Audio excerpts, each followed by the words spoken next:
Hello students, आज हम second chapter में नेक्स्ट टॉपिक डिस्कस करेंगे, vapour pressure of liquid solution. Liquid solution are formed when solvent is liquid, solute may be a gas, a solid or a liquid. Liquid solution का prepare होते हैं जब solvent होता है liquid state में और solute जो है, जो कम अमाउंट में सब्सटेंस प्रेजेंट होता है, वो एक गैस, सॉलिड या लिक्विड हो सकता है। सच सॉल्यूशन कंटेन वन और मोर वोलेटाइल कंपोनेंट्स। ऐसे सॉल्यूशन में एक या एक से ज़्यादा वोलेटाइल कंपोनेंट्स प्रेजेंट होते हैं। वोलेटाइल कंपोनेंट का मतलब क्या होते हैं? वे कंपोनेंट जो इजीली वेपराइज हो जाते हैं। Generally liquid component is volatile and solute में और मे नॉट बी वोलेटाइल। जो लिक्विड कंपोनेंट है वो जनरली वोलेटाइल होता है और जो सॉल्यूट है वो वोलेटाइल हो भी सकता है और नहीं भी। Vapour pressure of liquid solution. Let us consider a binary solution of two volatile liquids and denote them as component 1 and 2। हम क्या करते हैं कि दो लिक्विड सॉल्यूशन, जब सॉल्वेंट और सॉल्यूट दोनों ही लिक्विड स्टेट में प्रेजेंट हो तो जो सॉल्यूशन होगा उसका वेपर प्रेशर क्या होगा, हम उसे डिटेल में स्टडी करेंगे। हम क्या कंसिडर कर रहे हैं, एक बाइनरी सॉल्यूशन को लेते हैं। बाइनरी सॉल्यूशन मतलब कि वहाँ पर दो कंपोनेंट प्रेजेंट है और दोनों ही क्या है, वोलेटाइल लिक्विड्स। अब हमने उन कंपोनेंट को डिनोट किया है कंपोनेंट 1 एंड 2 की फॉर्म में। When takes in closed vessel, both components are evaporated and eventually an equilibrium is reached between the vapor phase and liquid phase। जब उन दोनों को क्लोज्ड वेसल में लिया जाता है तो दोनों कंपोनेंट क्या है, इवेपोरेट होते हैं और धीरे धीरे एक इक्विलिब्रियम की स्टेज पहुंच जाती है, जहाँ पर क्या होता है कि उनकी वेपर फेज और लिक्विड फेज के बीच में एक इक्विलिब्रियम कंडीशन आ जाती है। Let the total vapor pressure at this stage be P total, partial vapor pressure be P1 and P2 for the component 1 and 2।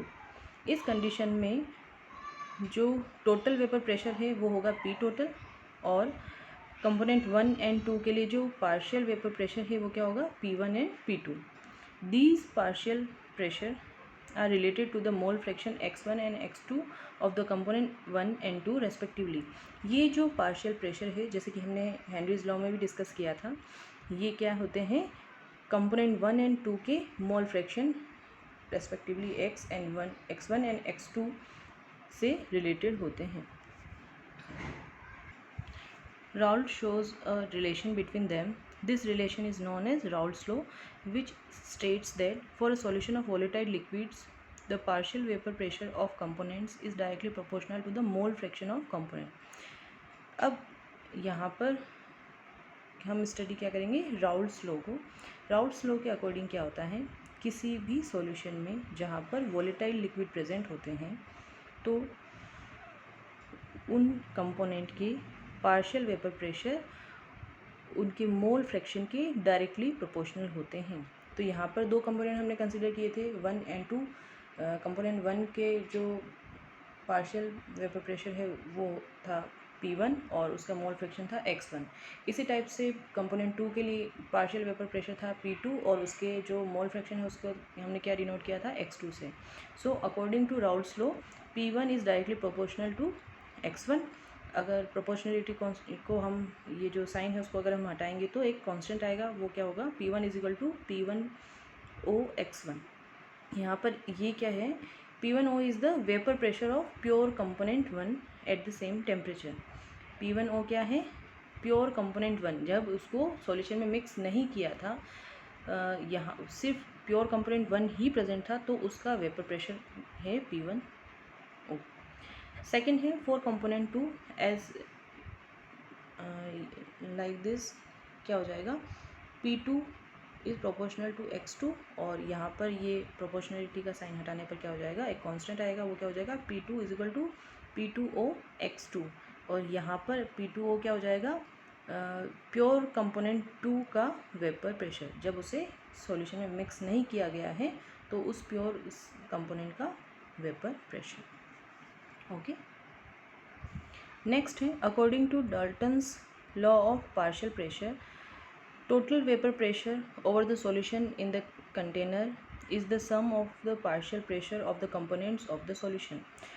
According to Dalton's law of partial pressure, solution उस container में जो solution का total vapour pressure होगा वो solution में present हर component के partial pressure का सम का रिजल्ट होगा. फॉर एग्जांपल यहाँ पर दो कंपोनेंट है, तो जो सॉल्यूशन का टोटल वेपर प्रेशर है P total will be equal to the sum of the partial pressure of the both the components. So यहाँ क्या लिख देंगे हम P1 प्लस P2. P1 की वैल्यू आप यहाँ से लिख सकते हैं, क्या हो जाएगी P1O x1 plus P2O x2. Okay. Now हमने पहले डिस्कस किया था कि सॉल्यूशन में जितने भी कंपोनेंट हैं उन सब की मोल फ्रैक्शन का जो एडिशन है वो क्या, उसकी रिज़ल्ट क्या होता है 1. सबके मोल फ्रैक्शन को ऐड करने पर रिज़ल्ट आना चाहिए 1. तो यहाँ पर x1 की वैल्यू हम ऐसे भी लिख सकते हैं 1 माइनस x2. ये वैल्यू हम यहाँ पुट करेंगे तो हो जाएगा P1O 1 minus x2 plus P2O x2. ठीक है. इसको आगे हम सॉल्व करेंगे तो क्या हो जाएगा, इसको यहाँ अंदर मल्टीप्लाई करने पर क्या हो जाएगा, ब्रैकेट ओपन करेंगे तो हो जाएगा P10 minus P1O x2 plus P2O x2. Okay. Next हो जाएगा P total is equal to, यहाँ पर x2 को कॉमन ले लेंगे तो क्या बचेगा P1O plus P2O minus P1O bracket close x2. तो यहाँ पर क्या है कि जो टोटल वेपर प्रेशर है सॉल्यूशन का वो किस पर डिपेंड कर रहा है, सिर्फ सोल्यूट के कंपोनेंट 2 के मोल फ्रैक्शन पर. ठीक है. नेक्स्ट है the composition of vapour phase in equilibrium with solution is determined by the partial pressure of the components. अगर हमें वेपर फेज का जो कंपोजिशन है जो कि सॉल्यूशन के साथ इक्विलिब्रियम में है, अगर हमें उसमें पार्शियल प्रेशर को डिटरमाइन करना है तो हम कैसे करेंगे. If y1 and y2 are the mole fractions of the component 1 and 2 in vapor phase, then according to Dalton's law of partial pressure, तो जो वेपर फेज हैं जब वो इवेपोरेट हो जाएंगे वो लिक्विड, तो उनके मोल फ्रैक्शन को हम कैसे डिनोट कर रहे हैं y1 और y2 से. तो अकॉर्डिंग टू डाल्टन्स लॉ यहाँ पर क्या हो जाएगा P1 is equal to y1 P total और P2 क्या हो जाएगा is equal to y2 P total. वही है उस कंपोनेंट का जो पार्शियल वेपर प्रेशर है वो उसके मोल फ्रैक्शन के डायरेक्टली प्रोपोर्शनल होगा. ठीक है. और जनरली इसको कैसे लिख सकते हैं Pi is equal to y1 P total. Okay. Next है एक न्यूमेरिकल क्वेश्चन यहाँ पर गिवन है. Vapour pressure of CHCl3 which is also known as chloroform and CH2Cl2 dichloromethane 298 Kelvin are 200 mmHg and 415 mmHg respectively. ये mmHg मतलब ये प्रेशर की वैल्यू गिवन है. Calculate the vapour pressure of the solution prepared by mixing 25.5 gram of CHCl3 and 40 gram of CH2Cl2 eight 298 Kelvin. और second आपको क्या find out करना है, mole fractions of each component in vapour phase. तो इसको calculate करने के लिए हम सबसे पहले क्या फाइंड आउट करेंगे, molar mass of both components. Molar mass जो है हमने पहले भी फाइंड आउट किया था, जहाँ पर क्या है कि हर एटम के एटॉमिक मास को नंबर ऑफ एटम से मल्टीप्लाई करके आपस में ऐड कर लेना है. तो क्या हो जाएगा, आंसर यहाँ पे आ जाएगा 119.5. इसी टाइप से CH2Cl2 के लिए क्या वैल्यू हो जाएगी 85. अब नंबर ऑफ मोल्स हमें कैलकुलेट करने हैं दोनों कंपोनेंट के, तो उसके लिए फॉर्मूला क्या था, given mass upon molar mass. तो गिवन मास अगर CHCl3 की बात करें तो क्या है उसकी वैल्यू 25.5 ग्राम अपॉन मोलर मास क्या है 119.5, जो अभी हमने कैलकुलेट किया. आंसर क्या हो जाएगा 0.213 मोल. ठीक है.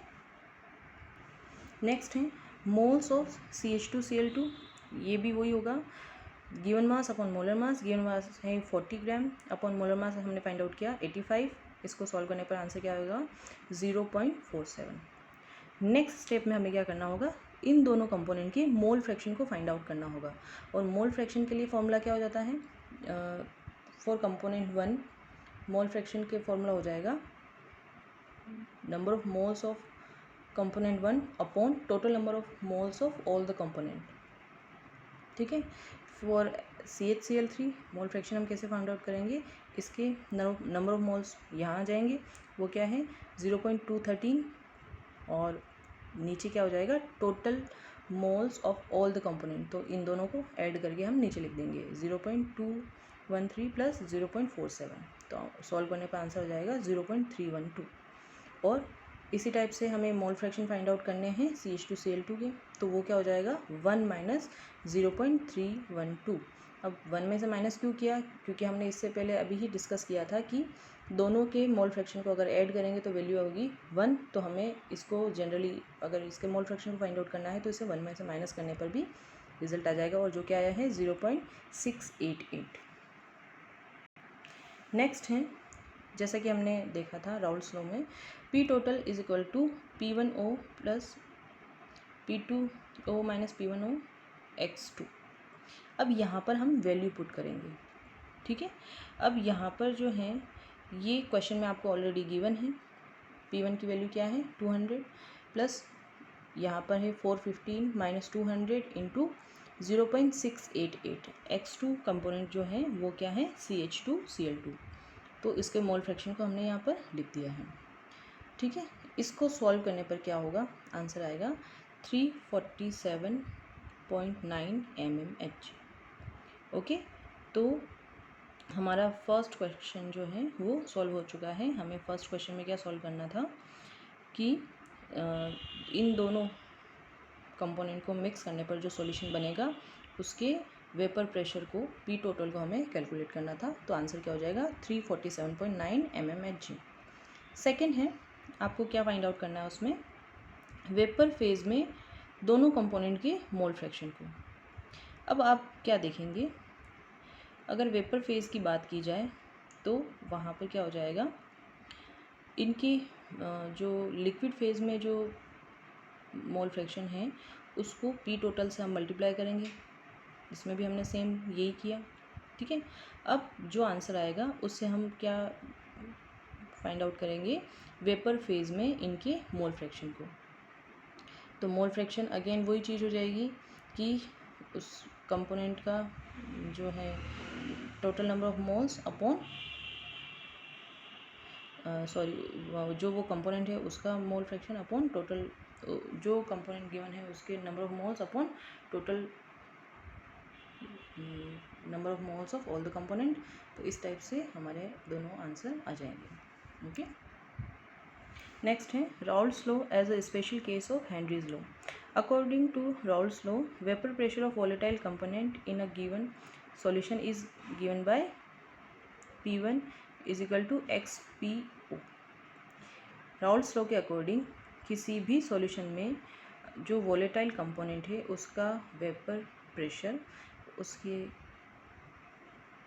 मोल फ्रैक्शन से इस टाइप से रिलेटिव होता है।